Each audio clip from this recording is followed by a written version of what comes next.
Hello, everybody. This is Board Game Chats. I'm Myron. And I'm Chris. Hello, Myron. How's it going today? It's good. Much better than the last time we tried to have a conversation like this. I've stayed very far away from the rainbow. I've consistently done so. I may have talked about that again in a previous episode or something like that. But yeah, doing good, though. That's good. I'm glad to hear it. You know, I'm really excited about today's episode. Today we have two ladies on to discuss the game that they have designed. It's Steam Up. And this is a game that I remember seeing a picture of, or maybe a short video, probably 2 years ago, and being super excited about the look of the game and the bits that were in the game and the theme for the game and wanting to play it 2 years ago. And I just recently found out that there's the version online that I could have been playtesting all this time, and I didn't know. But I know that you have done it, right? You've done that, Myron. Yes. Yeah. We happened across Steam Up for Gen Con Online this year, and just thinking about how amazing playing the game was is making me hungry again. Though not for Skittles, of course. Not for Skittles. This show is, I should point out, this show is in no way sponsored by Skittles right, or any other sugar-coated treats. So we have with us today Pauline Fake Kong and Marie Wong. Welcome. Hello, everyone. My name is Pauline. Hello, everyone. I'm Marie. Nice to be here and chatting with Chris and Myron. Thanks, guys. Welcome to Board Game Chats. Well, why don't we start? Why don't you guys tell us a little bit about yourselves? Pauline, do you want to go first? Oh, okay. Sounds good. So my name is Pauline, and my daytime job is an ICU nurse. And then I was also a retired magician as well. I did that for 8 years, and I think the last time the show I did was in 2018. And the magic I did before was like Vegas style magic, where I perform on stage in the theaters. And besides that, after I retired, I started my passion with board games. And currently I am living in Vancouver, BC. And during my time off, of course, I play board games, and then with Marie. Nice. Yeah, so I got to know, so my name is Marie. I got to know Pauline right before her last magic show, and become her magic assistant, and that's how we start designing board game together too. It kind of that's kind of when the dream team kind of happened. Wow. And yeah. Wow, like my head, like I'm doing the head explosion, like emoji. Like you can't see this, but like I'm just wanting to like, okay, all right, Chris, I've never told you this, but I was actually a magician's assistant for like one summer when I was like 11 years old. Like I think that the guy was named like Mr. D, and I learned how to make the long balloon puppies and hats and stuff like that. Like that's the thing that I love to do. Like I don't remember how to do that anymore, but like I still know how to blow up balloons like a champ. Wow. Like there's a technique to it, right? Like you have to like blow from like the chest, and you know there's like a special way of like, or not a special way, but there's a special way to like tie the balloons so that you don't like permanently damage your fingers, right? Like so like, all right, magician's assistant, like wow.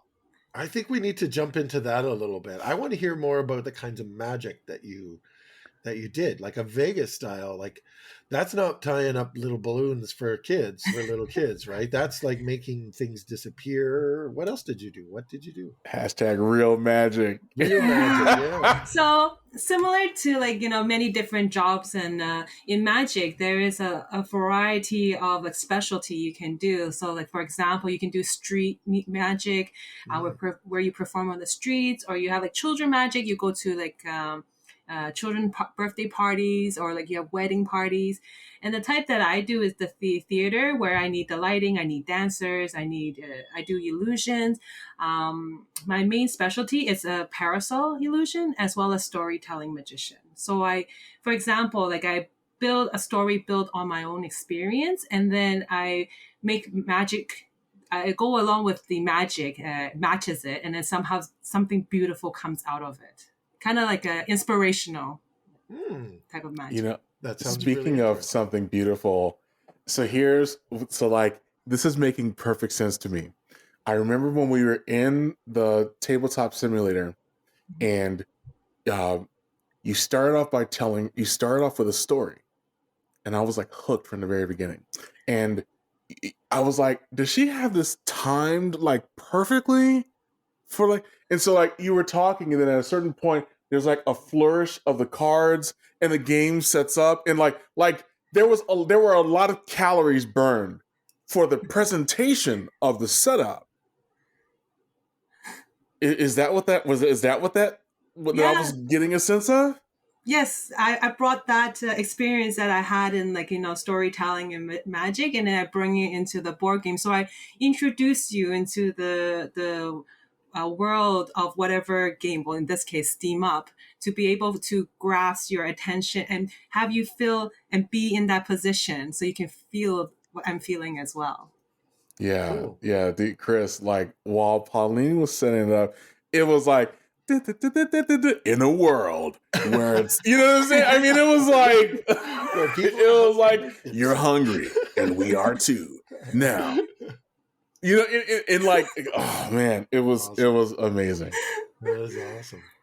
And Marie, you were Pauline's assistant, a magician's assistant. Yeah, for her very last show, probably the very last time too.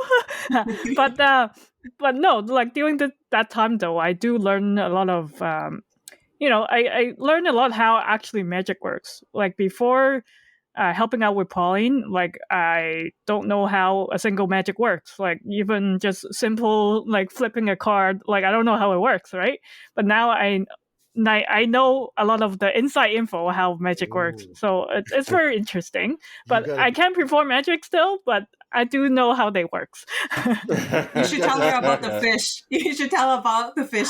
Oh, so yeah, so during the show last time, so Pauline is playing with fish in her magic, and so I as an assistant. Yeah, like fish, like really tiny. Was it goldfish? Really tiny goldfish? Yeah, like the baby goldfish. Wow. Yeah. So my responsibility is to set up the fish tank to put the fish in to get ready, right? So I so during the time when we transport the fish in my car, like I guess one of those tiny fish actually jumped out and I didn't know. And then a few days after the show, I smell really fishy smell in my car. I was like, what is it?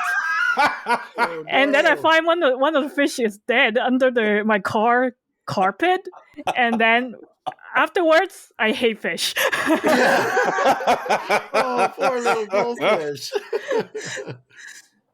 Yeah, so don't tell me to work with fish. I'm okay eating them, but don't tell me to work with fish next time. Well, I thought this story might go in another direction. I thought you were going to say that Pauline cut you in half or something like that. Not that kind of magician. That's good. I would not want to be in that position. No, me neither. You never know what's going to go wrong, right? Yeah. Mm-hmm. So your game Steam Up, why don't you tell us what it's about, what the theme is, and tell us a little bit about what kind of game it is. So Steam Up is a light to medium weight dim sum set collection game for 2 to 5 players that offers a delicious cultural experience. And what we do is that we will gather you all from all over the world, where you travel deep into the woods and come to a 3-God Award restaurant known as Steam Up, where your goal is to devour as much dim sum as possible and leave the table with the fullest stomach. in this game. So See what I mean? that's how she introduced in every playtest sessions. Yo, like seriously, like I was like, yo, this is like Pauline is legit over here. That is my goal at every dim sum meal anyway. So in a game, that sounds great. Mm-hmm. So that's exciting. How did you guys come up with the idea? So basically, we start playing board games at my place usually because we have I have a bigger table, and then, so what happened was like we were playing so many different board games and being board game hoarders, board games, and all. I'm sure many of us have that too. Then we realized when we looked at the shelf and we were like, wouldn't it be really nice if one day our own game actually on the Kayla shelf as well? And then we were like, okay, maybe we can design a game, but what can we, what kind of theme should we do? And then on my table, I happen to have a drawing that I did when I was a kid. And at that time, the teacher asked us, well, draw your favorite food. And that favorite food that I drew was dim sum. And that is how we said, that's right. Dim sum is something that we have grown up with, we're very familiar with, and it's a culture that we be able to bring onto the table and to be able to, teach this culture to people who don't know, or give this nostalgic feeling for people who are already familiar with it. Very, very nice. So for those who don't know, can you tell our listeners what is dim sum? So dim sum is basically small tapas served on bamboo steamers and placed on a turntable that is served during breakfast and lunch, and it's eaten with your family and your friends. So basically, it's just small tapas where you just grab your chopstick and grab one bite and have different bites, and then you share it. So I think the closest will be similar to like English afternoon tea. Mm-hmm. Yeah. Mm-hmm. Yeah. Well, so like what's funny, Pauline? I remember someone asked a question like that in the playtest, or I was like, "Oh, I love dim sum," and you were like, "All right, well, what is your favorite?" And I was like, "Yes, like all." I mean, like, I mean, and I was like, "Isn't it the point? Is just like to eat as much as possible before you're full, and then like." There's a winner or something like that. Like that person has to pay the bill or something like that. And so I was like, I don't know which one specifically, but like it all kind of tasted really great. Well, that's what I was going to ask was, is it sort of an all you can eat sort of thing? Like I've been to dim sum, I think once, maybe twice, and I loved it. But is that sort of more of my, North American overeating culture that's coming into, is that part of it? Like you go there, I didn't eat all day just for dim sum so I can fill up. So basically, would it be considered a buffet? I guess you can say it's more like those steamers are placed in a metal cart that is usually steamed hot. And then there is the old traditional way is where they go around different tables and you just grab whatever you want. So, but then of course you don't pay the bill until the very end because they give you stamps. So for every different dim sum, they'll stamp your card. And at the very end, you'll give the card to the waiter or the cashier, and then you will pay your bill. And then you realize, wow, I ate a lot. Yeah. Or not. Yeah. Or wow, it wasn't an all-you-can-eat buffet. Like it was actually per unit. Like, right. Yeah. But delicious nonetheless. Mm-hmm. My sense is that dim sum has more of a social connotation to it than an all-you-can-eat buffet would be. And I'm just using that as an example, but is a social component is very important or not really? It's just we're going for lunch. Social interaction, definitely, because we usually eat with our family and friends and we share dishes. But of course, there's what we call it a public chopstick. So you don't, start licking your own chopstick and go into someone else's, like the steamers. You will have like a public chopstick, and then you will order a whole bunch of steamers and then put it on the table. And then you just grab one bite here and then turn the table, you grab a different bite over there. And then sometimes this process, the food comes out very slowly, or it can come out really fast. But during that time, you enjoy the atmosphere with, you know, whoever you're sharing with. So then that way you can spend some time talking, and then you feel like, okay, let's pause for the eating and talk a little bit. And then when you're hungry again, oh, let's order something else to add on to your turn, like onto your table. There's also the element of fighting over food too, or you know, asking someone, "Oh, do you want this piece or do you want that piece?" Or "I want that piece, you're not getting it." Kind of, you know, kind of like our game. Yeah. Well, that's I want cool. to be the grandpa. What's that? The grandpa. I want to be the grandpa, like IRL, like for real. Well, it sounds like that was a teaser right there.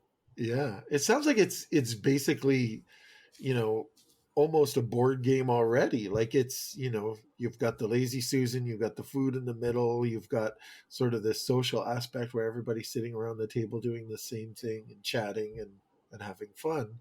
It seems like a logical conclusion that you guys came up with that as a board game. I'm really excited to try it. How long have you been working on the game? I think by the time you saw our pictures was basically shortly before that. So we started in November of 2019, or 2018, sorry, and then 2019.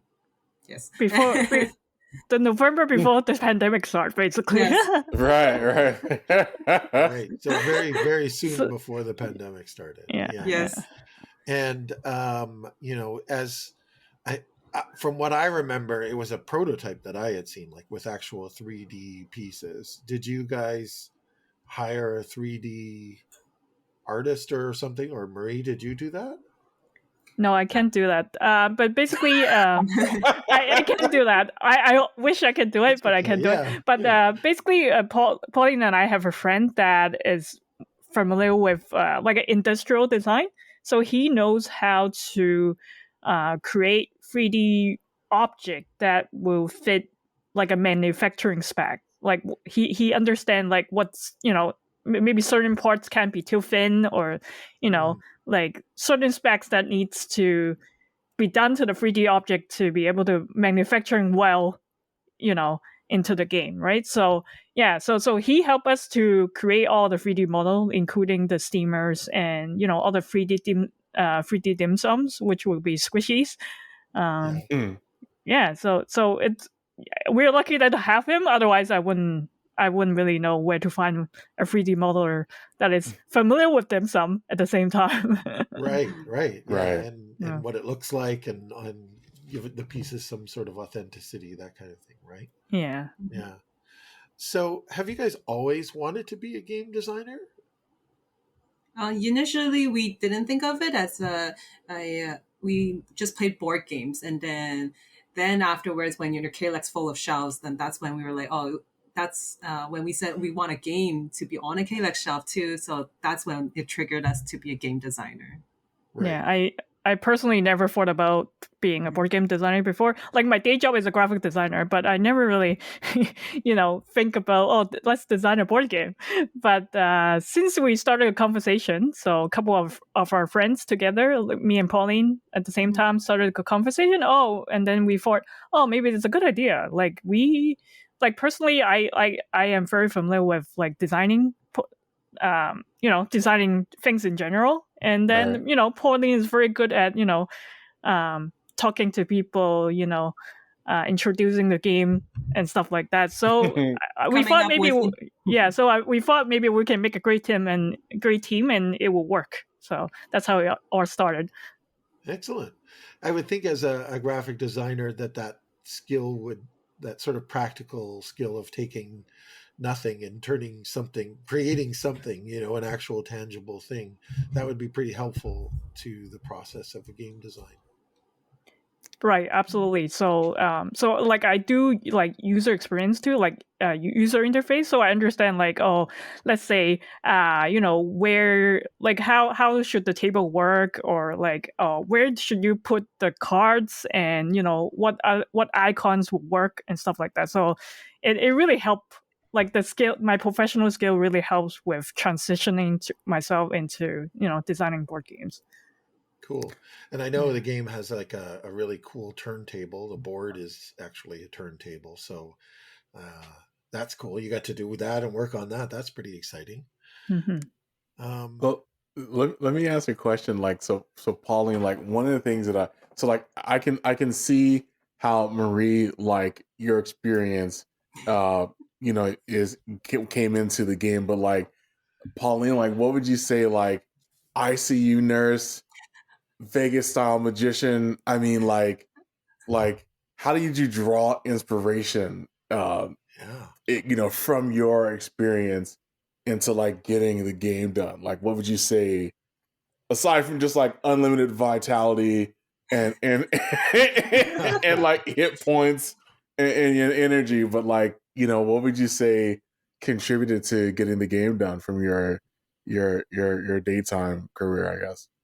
So basically it becomes a circle. So I'm usually the type more like the artistic and creative type. So I always think of interesting ideas and creative projects. So and then I will follow through with all of the projects.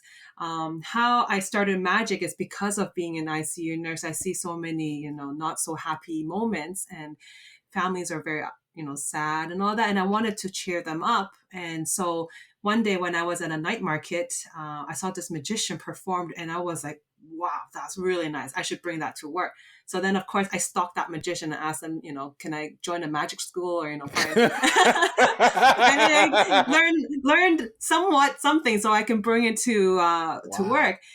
And then eventually I was able to. He taught me, tricks and like some magic, and then afterwards I brought it to work. And of course, during the time I kind of got in trouble because I accidentally hypnotized the nurse, and that's a different story. That's a different story. But I mean, during work, so then I brought the magic outside of work. So then that's when the theater worked. So, and then from there, I started making different themes, and I created different ideas, and like, not just like, a card trick. Like I created stories, I created my own props. And so and then I move on and make different magic and shows. And then how did board game come along? It's because like, I make prototypes. I make, making props and making prototypes and coming up with ideas. I don't like it, scratch it off and do something new. So how me and Marie works is like, I think of a card, like a fortune card that we play in the Steam Up.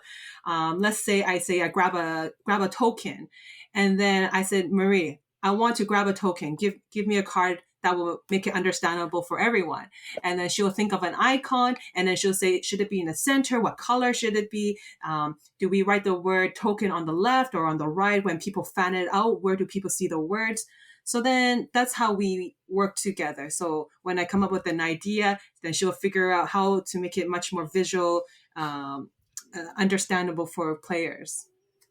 So great. Mm-hmm. So you are currently an ICU nurse. Yes. And you've been an ICU nurse throughout all of COVID and the terrible times that was. Yeah. And during that, you are co-designing a board game, working on prototypes and play testing. Yes. I guess first thing I should say is thank you. Thank you for being a nurse. I'm sure that this has not been an easy time. I know it's not been an easy time for anybody in the health industry, health world. So thank you. And how did you balance those two things? Like it seems like being a nurse is kind of like, well, I'd say at least a full-time job and a half compared to what most people think of as a full-time job. You guys work a lot of long hours and come back exhausted. Yeah, how I manage to do it is because we have days off. So we do 4 on and 4 off usually.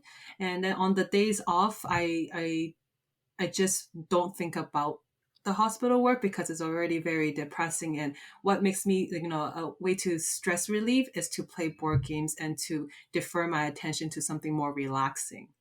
And that's when designing come along, then I don't think about the unhappiness. So it's my way of like balancing my mental state. Right. did you see? This question is for both of you. Did you see the design process ever as work rather than fun? Because I understand, you see a lot of pretty yucky things at the ICU, and you come home, and playing a board game is a different experience than let's try out this idea. Oh, it didn't work. This is frustrating. Or this worked. That's great. So, did you ever see it more as work than just simply playing a game? For me, I find it as as an exciting challenge for me, because it's something new, something like fresh, and something I want to learn about and am passionate about. So for me, I see it as happiness. That's all. Yeah. I never really think of design as work, actually. At least designing board game anyway. I actually find it is the most fun time doing, from designing a board game to publishing. To me, publishing is more like work because there's more, because there's more, there's lots of documents or Excel sheet you need to prepare. But on designing part, it's actually fun, especially when you improve your game, and like from the very beginning, like players will tell you, oh, this is not really, this doesn't really work, or a certain part is not fun, and then you improve it, and you go back to the same player and let them play the game again. They actually find it fun, right? So that feeling is actually like we actually improve the game and make the game more fun. That feeling is really like, it feels great. Yeah, it's an accomplishment. And that keeps you going because you're seeing it go forward, I guess, right? Yeah. So how did you do your playtesting during the pandemic? I mean, it sounds like you had a little bit of time before the pandemic and the worldwide lockdown that happened, but you had to have done some playtesting during COVID. So before COVID, we did play with our friends and family first, and then we joined different board game groups, including Vancouver Playtest. And then afterwards, when March came along, everything got shut down. We were kind of like no play testing sessions until we met this one gentleman. His name is Alexei, and he is like the king or a master of TTS. How do you say Tabletop Simulator? Yeah, Tabletop Simulator. he scripted the whole, uploaded our game and scripted it onto the Tabletop Simulator, and it was we were so grateful because of him, we were able to continue with play testing it online from then. Wow.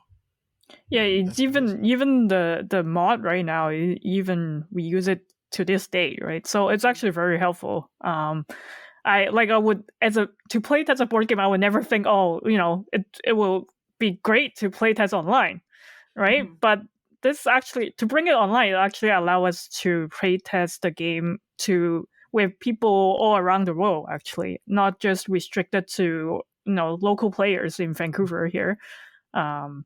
And so different players that speak different languages and have different backgrounds I find it actually very helpful to play test the game with variety of people instead of just restrict to a certain group. So it sounds like due to the whole plague situation, there was a pivot that was necessary, and that pivot may have been a cool thing, like to pivot into this virtual space. Do you think that I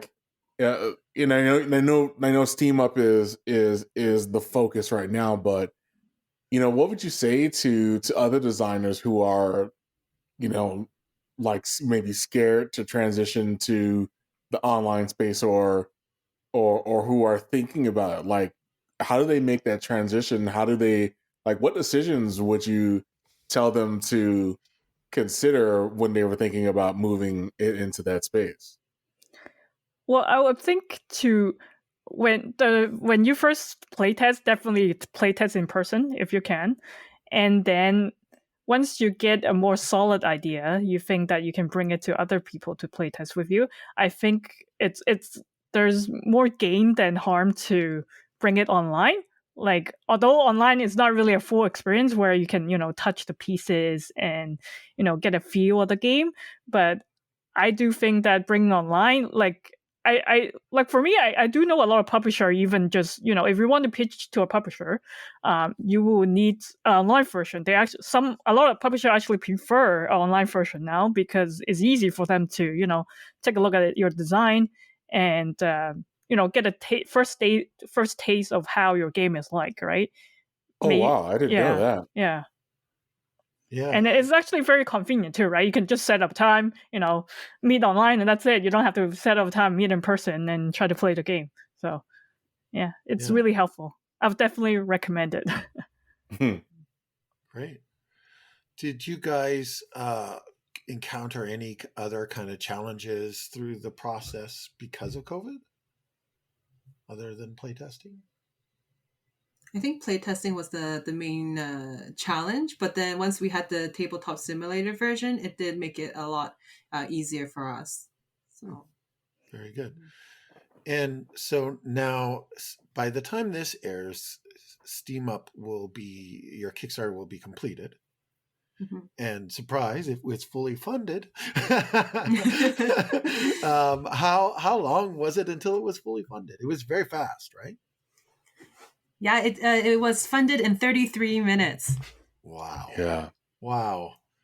That's incredible.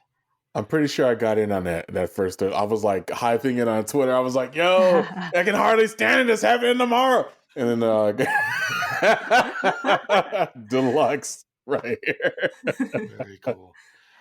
That must have been pretty exhilarating. How did it feel to see 33 minutes in, you've funded your first board game? Yeah, so this is our first Kickstarter and our first board game, right? So the experience is totally brand new to us. And we didn't know what to expect, right? To be honest, even before we launched, we are confident that we will get funded, but we don't know how well or how it would do, at least for the first day. And the first day is especially important too, because that's how you keep your momentum on a Kickstarter campaign, right? So I think me and Colleen just shocked when we see, we were happy and then we were cheering when it's funded, but then the number keep going up and up and up and up. So, and then from 5-digit to 6-digit on the first day. So we're like, we were just shocked. I don't know, like, how do you feel, Colleen?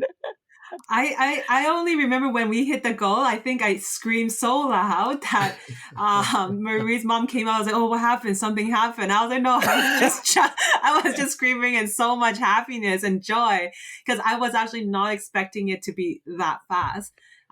As Marie already mentioned, we do we felt confident that we will be funded, but we didn't think it was that fast and also that much. Mm-hmm. So. You know, it's funny. That reminds me, there's like this old FedEx commercial where there's like a startup and they have like a counter for like orders. And they're like, okay, all right, we're live. We're doing this. And then the number goes like 1, ding. And then like it goes to like 5. And then it starts going up really quickly. And they start panicking. They're like, holy crap, we have a lot of work to do. And people like run away from the camera and there's like papers flying around. Was it something like that? Absolutely.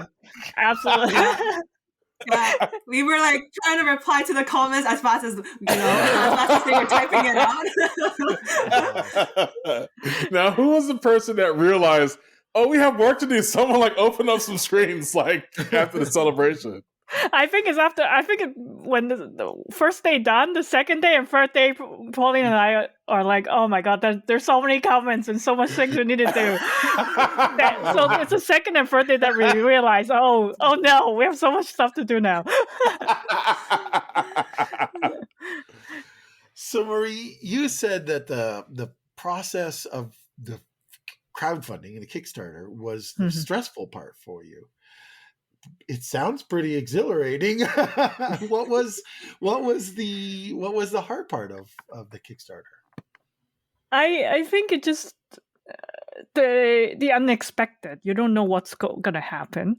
But like on my end, like because I'm the graphic person, I do have a lot of things to prepare before the Kickstarter.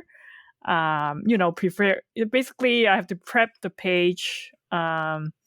It took me, I think it took me at least like 1 to 2 months just to prep the Kickstarter page and get it to what it is today. And then I sort of have to prep like what I think I need to use in the future. Like, so for example, like the stretch goals, like I gotta have to prepare for it too, right? So like, it's a first timer, like I have to basically think of every path that is possible that I might need to create something, and I have to prep it, and even before the Kickstarter started. So that part was pretty stressful. Yeah. So for example, that would be like the graphics that explain what the stretch goals were, maybe a mock-up of the cards or something like that. Is that what you're thinking? So getting prepared for it, and then always being worried that there's something I missed, ask for something that I didn't do. I can totally relate to that. I can see that. In addition to that, like when we do updates, like when I type out all the updates, and I need graphics as well, so Marie will also have to prepare those graphics as well to match whatever I'm writing. So and that is stuff that has to be turned over pretty quickly. So do you guys have experience with other crowdfunding projects? Like, did maybe you do this in your other job or in the past? Like, how did you guys prepare for it and succeed so amazingly at it? I think we haven't done any crowdfunding before, but I think it's sort of like how Pauline organized her magic show back then. It's for similar experience, right? You have to, when you organize a show, you have to do marketing. You have to, try to organize the show, how it runs with the rundown schedule. You have to hire someone else to do stuff. Like it's just producing the show in general, like or producing even anything in general. It's very similar to how you run a Kickstarter. The only difference I would think is that you have to keep the hype going even during the Kickstarter campaign. Right. So yeah. Do you have anything to add, Pauline? Yeah, I was just gonna say it's basically creating a Kickstarter for me is like creating a show. So the way I do the show is I have like a list of different places, things I need to touch base on. So like I need my plan, which is like, what am I going to produce? So in this case, a Kickstarter, a game. So then afterwards, how am I going, like the who, what, when, where, why, basically answering all these questions, how, and get these all answered for the Kickstarter. So like marketing, how do I get people to bring these people into the game? I need to first plan out, okay, I need to engage and find out, like how do other people do it, do my research, research other crowdfunding games and learn what is best works for them, what doesn't work for them, and then bring those experience into our Kickstarter as well. And then, so then that's how I transitioned into planning. The Kickstarter planning. Bringing it down into little goals. So had you both been regular backers of things on Kickstarter? Like, oh yeah, you have lots of experience of sort of being on the other side of it and knowing what works that way, right? From a buyer's point of view, and this was your chance to do it. I was going to say from a buyer's or from a hoarder's point of view, because I think we're talking about game hoarding. Oh, like Kickstarter is interesting because it's like, all right, I'm a game hoarder, but I'm supporting the craft. So those 6, and also I've ordered 6 games. They're not going to show up for like 5-6 months. And so like technically I didn't buy them all in the same sitting. Right? Like, yeah. It's actually, now that we're publishing a game, it's like we can have the excuse, I'm just doing a research, I'm backing the Kickstarter just for research purposes. I've heard this before from other game designers, and I have to say, it makes me think I should be a game designer too. Just as an excuse anyway for my wife. It's research, honey. So Pauline, you had mentioned sort of marketing and promoting the game. And Marie, you said that continued even during the campaign and continues probably to this day right now when we're recording. Mm-hmm. What kinds of things did you do to market the game? If you don't mind sharing some tips and some ideas, because 33 minutes that's impressive. Like that's a really, you guys did great work, obviously. Like y'all should have got like a golden Kickstarter K or something like that. Yeah, something. We split it in 2 different areas. So Marie does all the online like ads, and then for me, I do all the engagement on different social platforms. So for example, like we started like when we start designing and like start playing other people's games, and that was like 2 years ago. And then we start engaging with people and like, you know, being more involved in the board game community and try to get ourselves known as well. Right. And then that way you can develop friendships, develop networking, and also like experiences.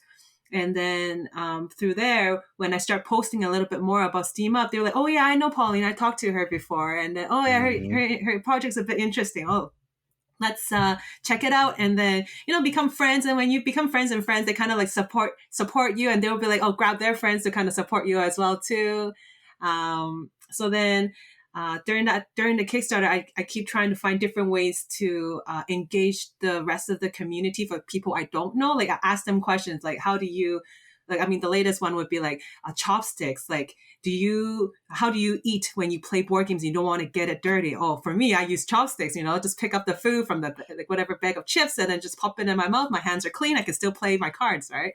Yo.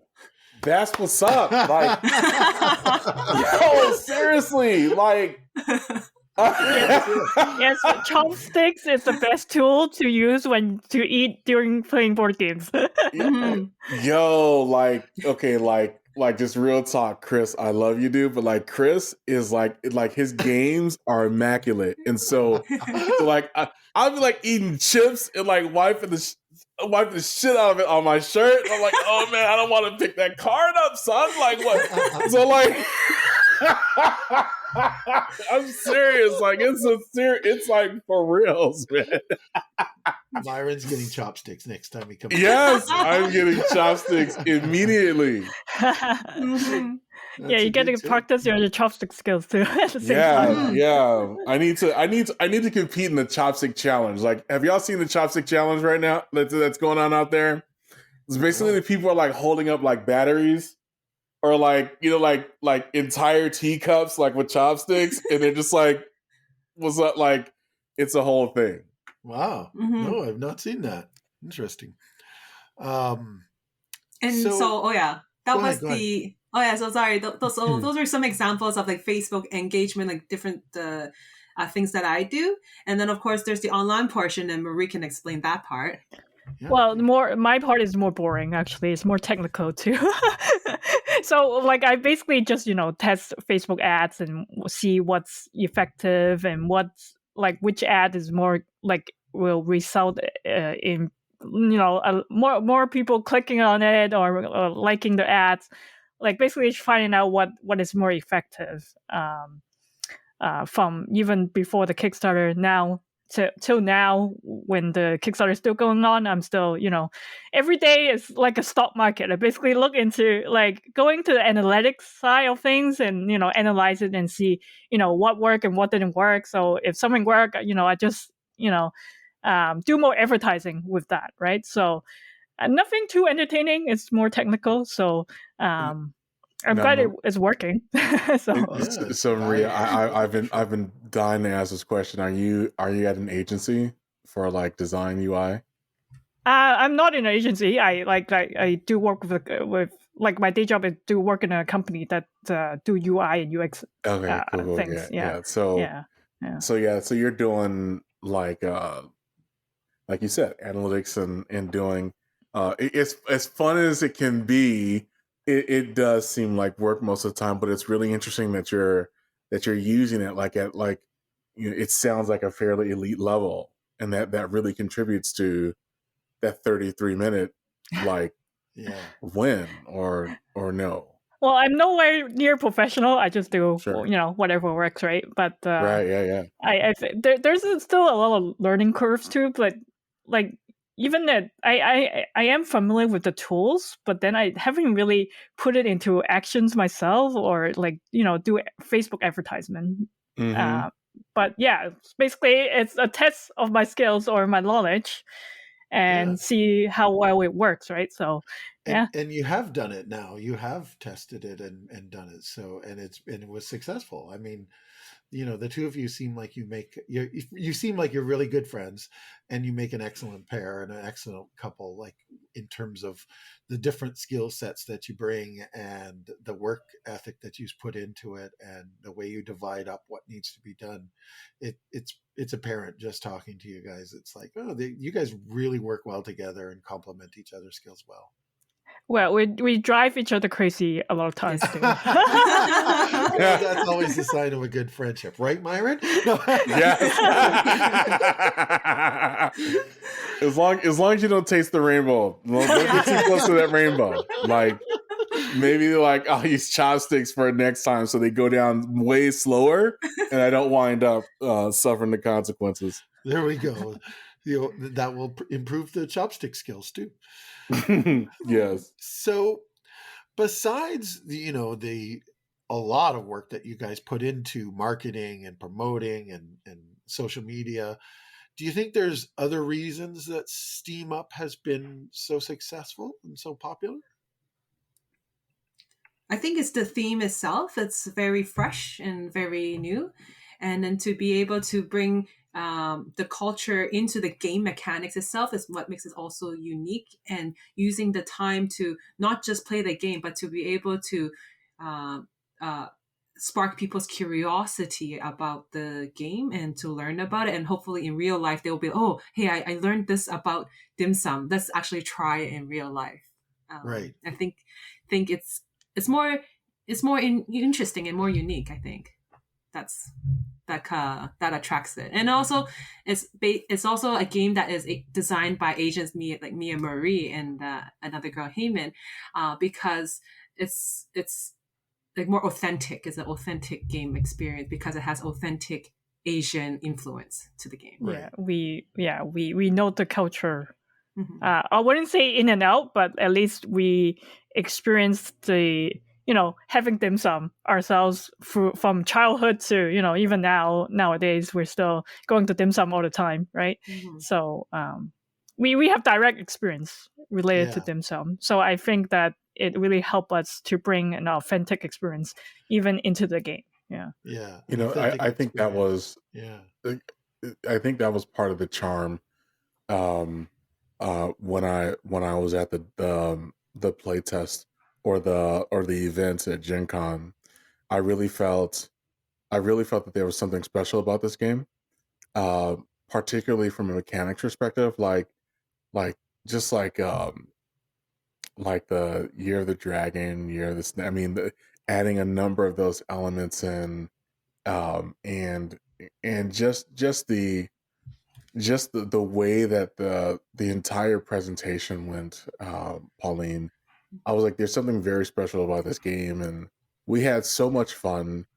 I'll admit I was a little high while we were playing, and from Skittles. Oh my god! But I still had a lot of fun. Like, I'm generally the first one, like high or not, I'm the first one that like gets up from the table. Like I'm like, it's hard to keep my attention. And I was in for the whole thing, even though I was like the last place, but like I didn't mind. Like, when I play board games, I'm there for the journey. Right. I'm there to spend time with friends. And what you brought to us, like you created an amazing container. Like, you can probably tell that it was our group. We packed the table with just like a group of friends, and it felt like we were at the table, like talking crap to each other, and like the crosstalk, the table talk, everything was there for us in that space. And yeah, I really, really enjoyed it. That's great. Thank you so much. That just hearing that, it makes me feel like I don't even know how. I don't know if there's any words to express it. It makes me feel so warm, and like it makes me feel really happy to be able to hear that you had a great experience. It means a lot. It means a lot to me. Yeah. Likewise. That's wonderful. So, obviously the experience is, the goal of a lot of game designers, right, is to have this. It's not just about putting different mechanics together, but the experience is, and that seems like you guys have succeeded on that in a really strong way. I wonder, do you feel like, would you like to share a little bit about how the game works, like the actual mechanics rather than the theme and the experience? Is that something we can do just without visuals, just with sound? I think so.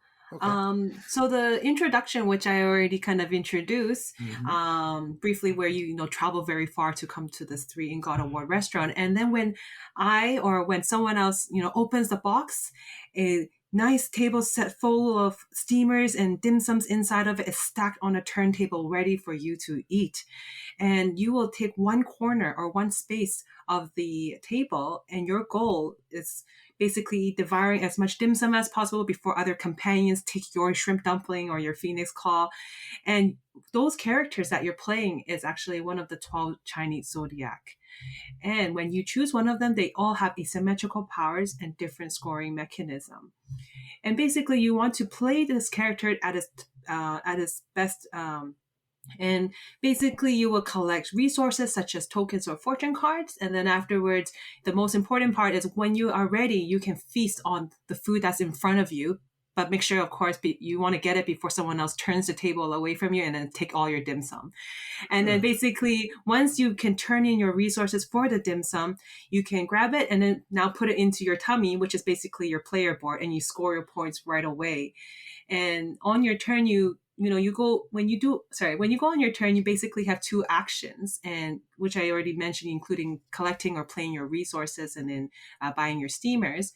And then once you perform your turn, everyone has completed theirs. 1 round is done. Second round and on, there will be 1 fate card that will be revealed that will affect everyone in a good or in a bad way. So similar in real life, sometimes, there's things that you cannot predict. And then afterwards, you continue on with your turn until one of 2 ways to end the game. The first way is, of course, if the fate deck, which is also known as the event, is all done. Or the second way is basically there's no more food on the table. All the steamers are basically gone. There's nothing that you can do. Right? And then at the very end, there is endgame tallying where you have if you have leftover tokens, then you'll minus points. If you have leftover fortune cards, because fortune cards are good for you, then you'll gain more points. And of course, at the very end, the player with the most points, hearty points, wins. And that is the quick summary of Steam Up, A Feast of Dim Sum. That sounds great. And how many players can play it? Basically 2 to 5 players can play this game. And do you have an age recommendation, or is that something you still work on until it's completely done? I don't know. The game is set to 14 plus right now, but we trying to bring it down, because we do have to go through testing to officially bring down the age printed on the game, right? But a lot of times, I know Pauline and I actually play with what is it, 7 or 8 years old? Your nieces are 7 or 8 years old. 7 or 8 year old, they have no problem playing with it. Actually, I lose a lot to them, but I'm not sure. They're pretty good at it. So then the question becomes: are they just really good gamers, or are they the average 7 or 8 year old? So maybe you could say the game can play as young as 7 or 8, right? Is that how the process works? Is you play test it with them, kids that age? And they're smart. The kids nowadays are so smart. Yeah. They have access to all iPads and playing games, and there's so many things out there. I think their learning process is much faster, and I think that's why 7, 8 year olds fine when they play our game. Great. Yeah, and they read so there's some reading in the cards too, but they do understand the cards and how to use them as well. Sometimes some kids can be pretty mean on the game table. They know how to be mean sometimes. Yeah. They take my steamers. They know they will look at what I want to eat, and they will try to take it before I eat it. That See, shows comprehension of the rules, I think. That sounds good. Yeah. Yeah. So like this may be controversial, but I think the grandpa's OP, no cap. Like, you know what I'm saying? Like, like how do it's like when it comes to like, sorry, what did you say, Chris? Weren't you the grandpa in your playtest? No, I wasn't. I was the food critic. Okay. Yeah, Well, JT was the grandpa, and like she kept getting my dim sum like that I wanted because the grandpa can reach from anywhere, right? And like it's OP. So like here's a question like from my playtesting perspective, like how do you like what is your process for like going through feedback if someone loses, like gets cleaned up by like a 7-year-old and they're like, you know what, the character they were using was like OP, like how do you go through that stuff and I don't know, like decide if it's really a problem. Myron would have that kind of feedback for every game that he loses. Yes. No, seriously. That's a good question. What do you do with feedback? I think we just play a lot of games, actually. We like, to answer your question, to how to balance all the 12 player board. It's quite a bit, actually, for one game to have 12 different characters. Mm-hmm. And I think there's no shortcut to it other than playing it many times, too many times, in fact. Right. I think Pauline and I sometimes like it's so tired of playing Steam Up that we don't want to play it anymore. Yeah, because I mean, like when you mentioned, like this game is for 2 to 5 players, and then each player we add, we also need to make different combination of different characters to make sure they're not overpowering the other. So like 2 player will use 2 animals, keep rotating, and then the next day we'll do 3 players and then rotate the different combination 4 and then 5. So how many times did we play test? I can easily say at least minimum 150, but it's probably more, right? Wow. Oh, more than that, probably. Yeah, it's way more than 150. I mean, I joined every single online convention, and I keep playing with them, like different people, and I think right now I'm pretty confident. I can tell you I'm confident that the player boards are pretty balanced. Like the winner and the loser, it's around 5 or 6 points. Like it's not that much, right? I mean, there's of course those middle people in the middle, right? Like the point system is not that far, and at the end it's basically if the moment you miss something, like if you don't pay attention, you don't play, if you imagine you're only focusing on your own steamer, you don't look at what other people are doing, that is something that will bring your points down because you didn't realize they're aiming for something that's really high. You wanted to stop it. So when players bring to us like, oh, this player board is OP, right? We will actually, of course, hear them and see why they think it's OP. But then at the same time, when we observe the playtesting, we will try to figure out like what did they actually, maybe they missed something that will cause other people to feel that they are OP, right? So we will sort of observe and analyze what happened and why is it OP, right? So we try to figure that out. Yeah. Well, for the record, I was kidding about the grandpa. I think it's valid, but like that just introduces another interesting. So like, is it possible in Tabletop Simulator to go back through the rounds instead of like a log or something? So if someone goes, "Oh, this thing is completely broken," you can go back and can you go back and look through the game that was played with Tabletop Simulator? Not with Tabletop Simulator, right? Okay. But yeah, we do take notes most of the time. Okay, cool. That's probably a useless thing. But if you want to record your, I write paper, I write it on paper. Yeah. But of course you can record the session, right? Yourself to go back to it and analyze it. Yeah. So somewhere there's notes where Myron was playing and he forgot to take advantage of something. And as such, the grandpa was OP. I feel like we should explain what OP stands for overpowered. I always like to explain some of the board gamery terms that we use. Not everybody's aware of what they all mean, and myself included. So overpowered would be implying that, one of the cards or one of the features of a game were overpowered and giving that player too much of an advantage and not balanced. But We're not saying that's the case with Steam Up and Right. Oh no, and it's great. Myron was completely just whining, but yes, it's true. It's true. It's true. I have my sore winner. Like I have I have all the merch for what I generally wind up doing typically, sometimes, maybe. We like to tease Myron on how he plays games, which is fun. So back to Steam Up. You guys, your Kickstarter is ending soon. Obviously, it's been wildly successful. You're obviously thrilled and very happy. So are we for you guys. Will you have late pledges for the game? I know that some people will be listening to this going, wow, that sounds amazing. And it's airing after the Kickstarter has ended. Can I still get this game? For sure. We will be opening late pledge probably after a month or so after the campaign is done. So then they can go onto our website to click, or they go onto the Kickstarter and click, and it'll direct them to the pledge manager. Okay. So that's probably sometime in December?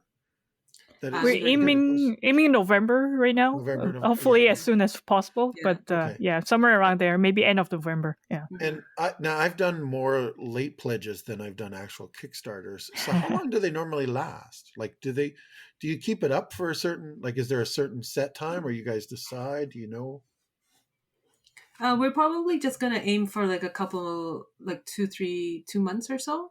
Yeah. Well, it depends on when we start actually manufacturing, right? So once you hit the button to print your game, then you know how many copies you're manufacturing. Right.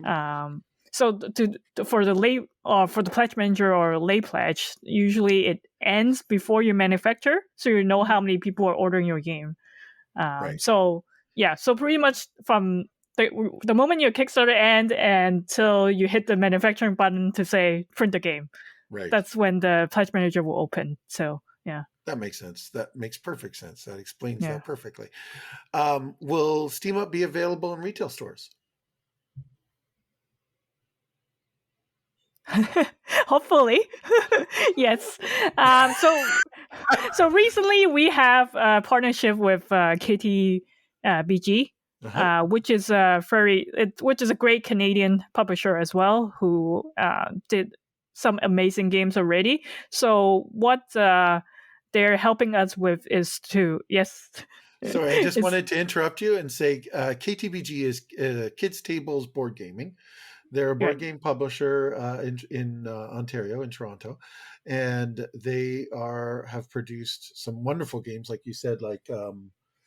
Oh boy, Wreck Raiders is the one that I love by them. Food Fighters is another one.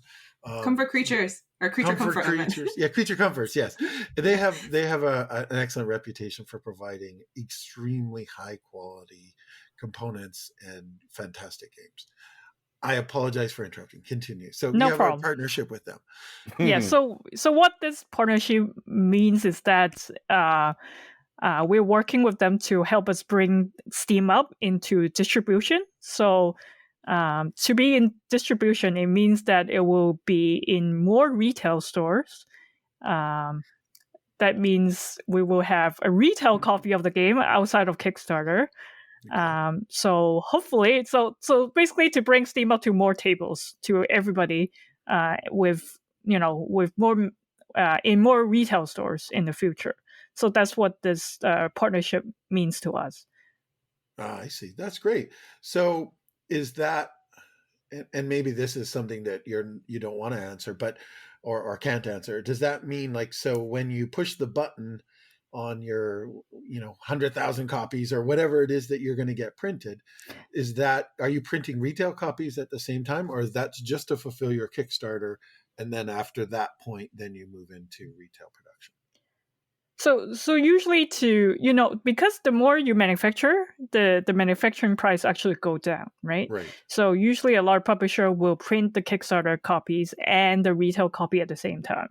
So before you print, you'll gather all the numbers that you think you're going to print. Let's say there's 1,000 copies of Kickstarter version, and you might anticipate 2,000 copies of retail. So you will all print it together at the same time. Right. Okay. Yeah. Cool. Do you think so? This is your first board game. Is there another board game that you guys are working on? Currently, we just put our full attention to just Steam Up, Okay. but we do plan, like, if in the future we can make an expansion or different. We do have ideas for different themes, but it'll still be all Asian theme games. Okay. We'll be focusing on. Mm-hmm. Yeah, we do want. So hopefully we have a Steam Up expansion later on, but it's nowhere near finished. Yeah. So yeah, we will definitely work on that though. Yeah. So in the future, you're looking at an expansion and other new games. Basically, it's like something that's not related to Steam Up. Mm-hmm. That's somewhere correct. down the line. That's fantastic. That's exciting. And your company is Hot Banana Games. We haven't mentioned that yet. I think what we should. That it's the two of you working together, or is it three? Just Marie and I. Very the two good. Of us, yeah. And how does that work? How do you guys work together? I mean, we've heard about how you complement each other, but when do you butt heads? Is there been a time where you guys have been like, I really hate her today, or you're really getting on my nerves, let's just not talk? Does that happen or no? Yes, a lot of times. And we, especially when we write something, we're both not very good at writing. And then we kind of pick on each other, like, you shouldn't write something like this, or I shouldn't write something like this. You should write it this way. So we have different style of communicating to, or like writing to express what we're trying to communicate, right? So sometimes I prefer my style, and then Pauline do her own style. So it kind of crash sometimes. Creative differences. That's what my wife and I call it. My wife and I have a graphic design business that we run from our home. And I have to agree, that is one of the hardest things that we try not to do together, is writing at the same time. I prefer to edit something that she's written, or have her edit something that I've written, rather than sit there together and trying to come up with a sentence. It doesn't work, and we yell at each other and hate each other for a afternoon.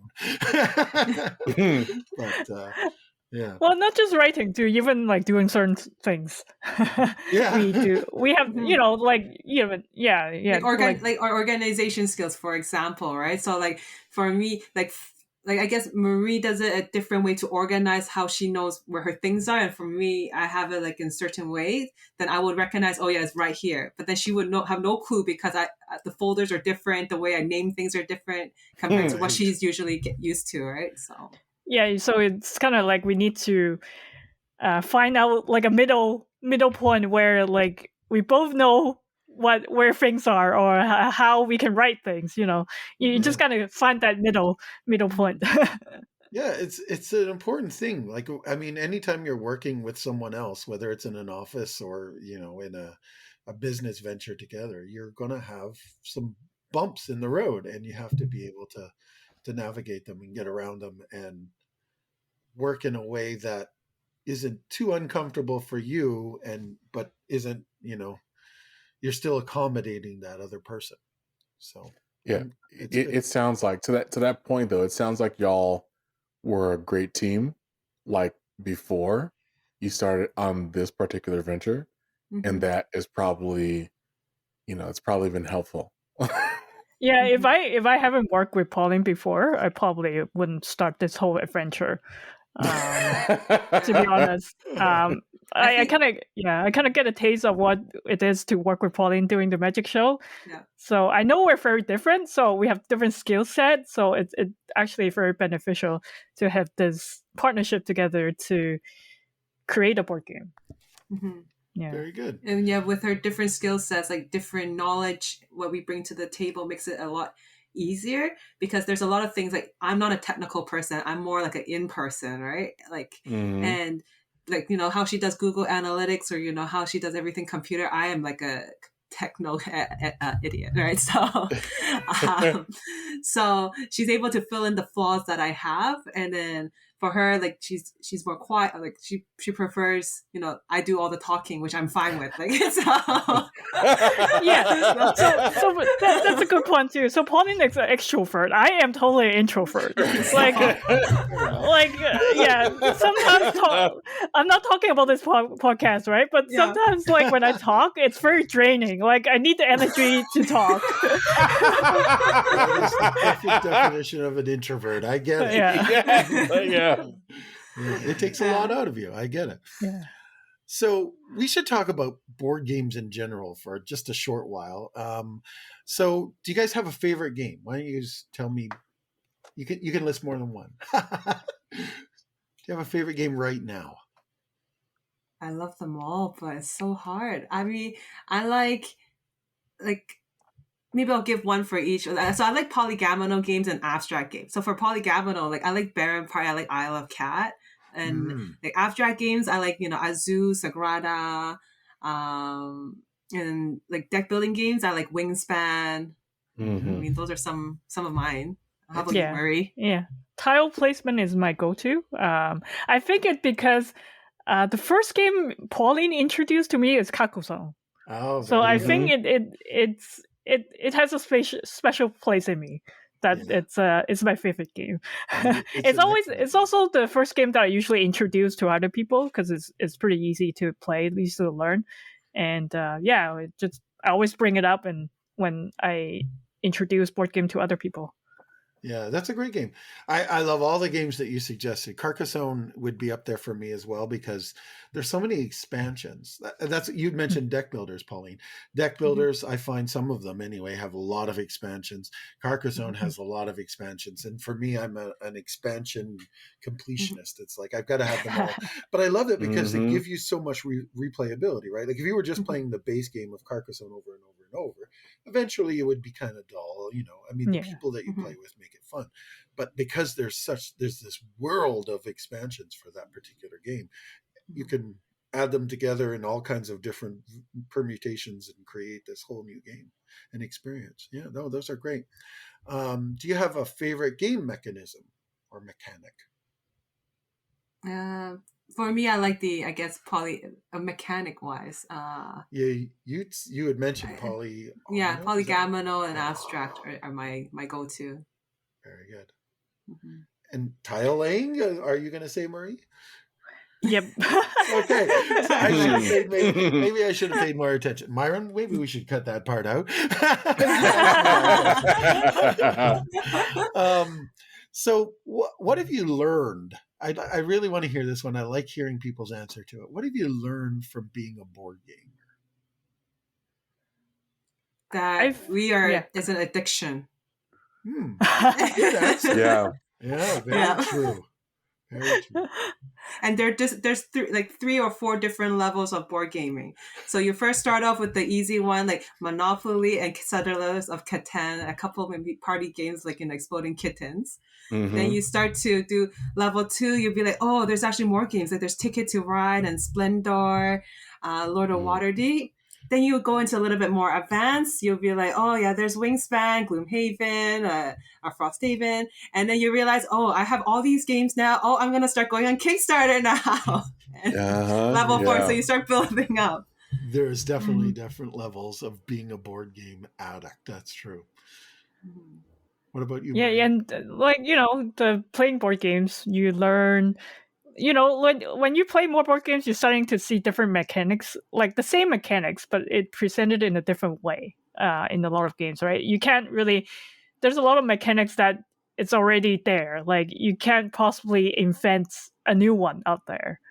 Right. It's really difficult, right? It's already there. You can't really invent new ones. So it's a lot of new games is just basically a mix and match of different mechanics and maybe have a certain twist to them. So the more I play games, the more I expose to different mechanics, and that's how it helps us to design games too. Now that you have, this mechanic exists, maybe you can use it in your games, right? So that's like you have the knowledge. So how to use knowledge is it's up to you. and it expands your mind. Like you're, all of a sudden, this game that seemed very confusing and complicated to you, and you see a similar mechanic in the new game that you're playing. It's like, oh, it's like that, but a little bit different this time, right? And expands what you've already known.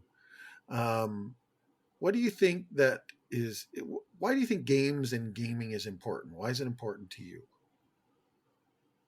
It's a connection, right? Like you play with people, you spend time socially, and also have fun at the same time. Sometimes it's weird when you just sit down, have a drink, chat with people, right? Mhm. Like there must be a silent moment. You don't know what to talk about sometimes, right? But board game, when you bring it to the table, everybody is immersed into the experience, but at the same time, you can connect with them, see what's up with them lately, chat with them a little bit. So I like the fun aspect and also the social aspect of board gaming. Yeah. Well put. Yeah. Pauline, did you have anything to add to that? That's a good answer on its own.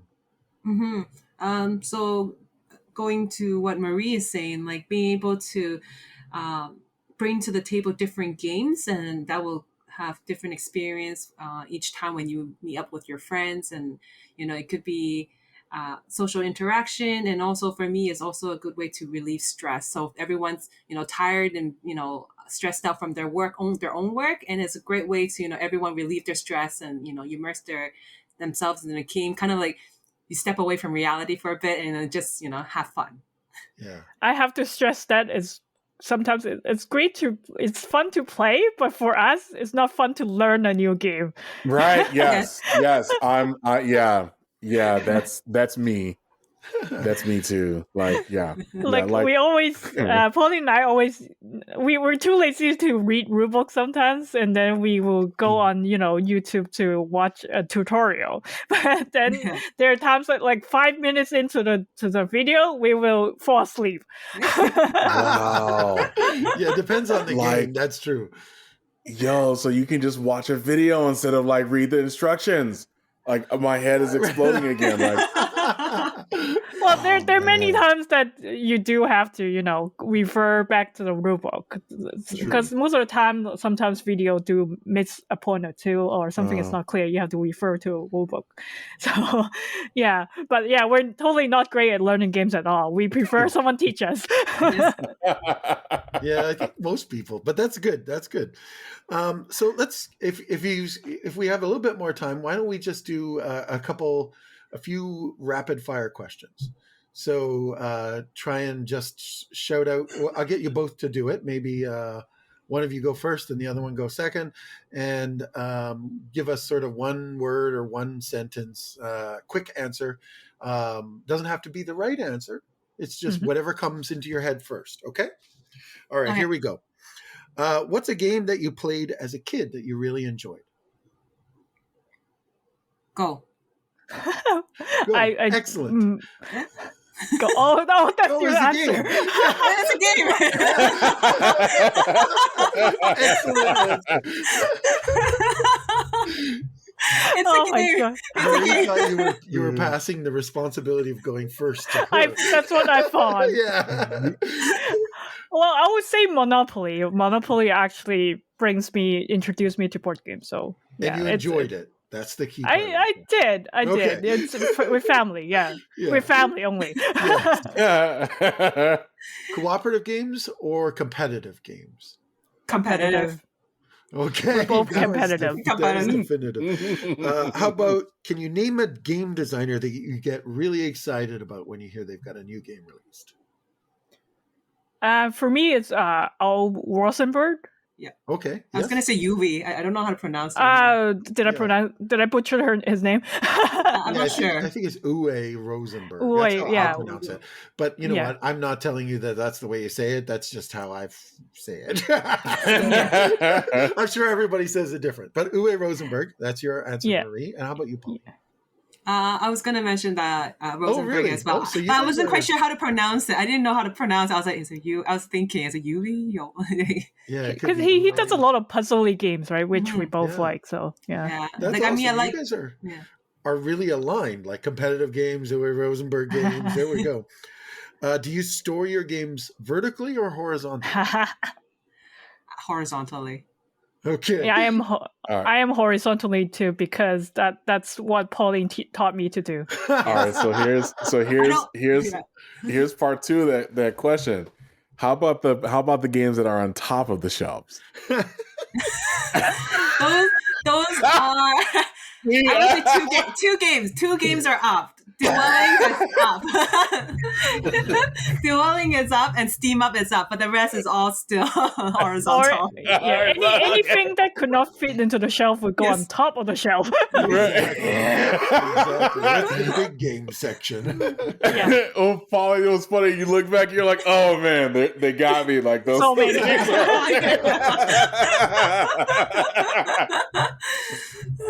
Name a game that you were attracted to just because of the artwork. And you can't say Steam Up. I like them all. I love them all. Takenoko is really pretty. Very pretty. I like Merchant Cove. I think you like Merchant Cove, right? Oh yeah, Merchant Cove. Yes, I love Merchant Cove too. I like. Pauline's cheating. She's looking at her games. I'm looking at. No, I like the Sentry. You know, Golem, the Golem edition. I like that one. Yes, yeah. I like Calico. You're naming your whole connection now. Yeah, I know, right? Oh, sorry, I was one word answer. I said like 4. How about you, Marie? First thing came to mind, I think Wingspan. I really like the sort of pencil watercolor-ish kind of style. Yeah. Yeah. That gets my attention too. Yeah. Yeah. Do you prefer playing games in a bigger groups or just a quiet night with a couple of friends or family? Couple. Couple. Okay. Yeah. Do you have a Grail game, a game that you're trying to get? And I feel like for listeners, I should explain what a Grail game is. A Grail game is that hard to acquire, probably out of print or expensive game that you don't have in your collection and really badly want.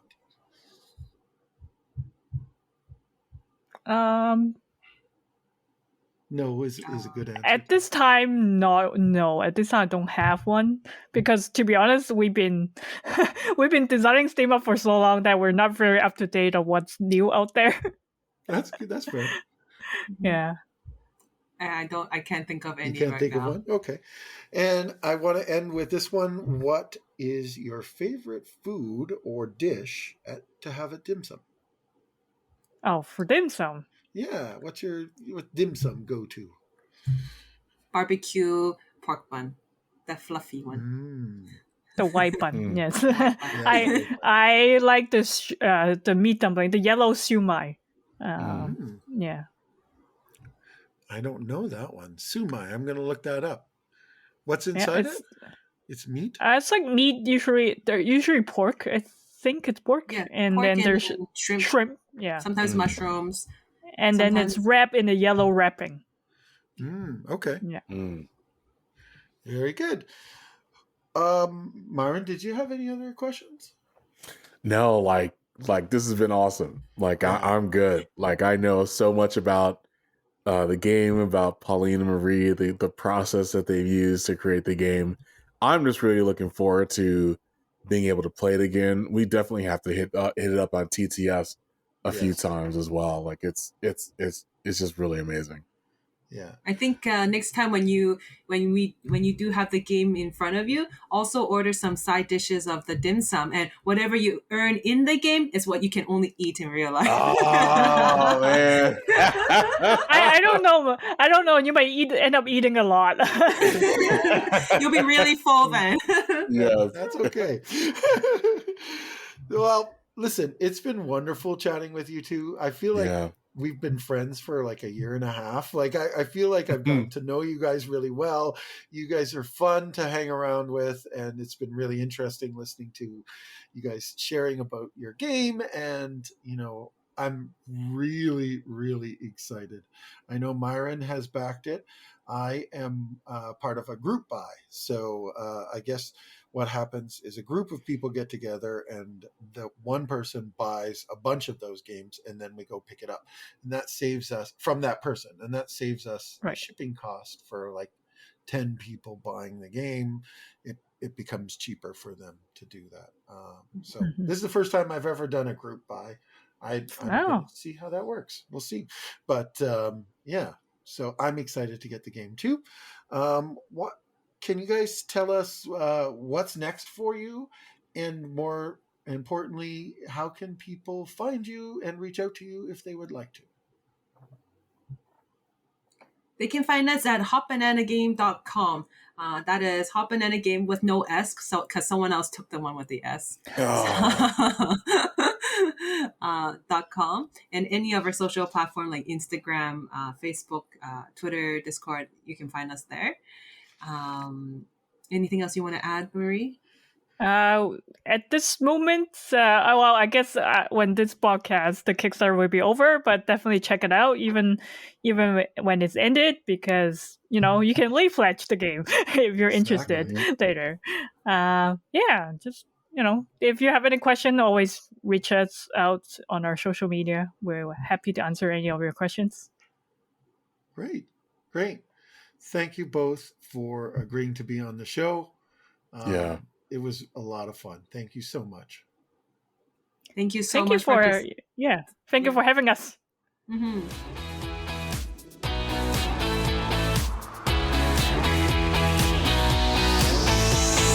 Thanks for listening to Board Game Chats with Chris and Myron. Be sure to subscribe to the podcast, check out their website at boardgamechats.com, or drop them an email at boardgamechats@gmail.com. You can also find Board Game Chats on Facebook, Instagram, and Twitter.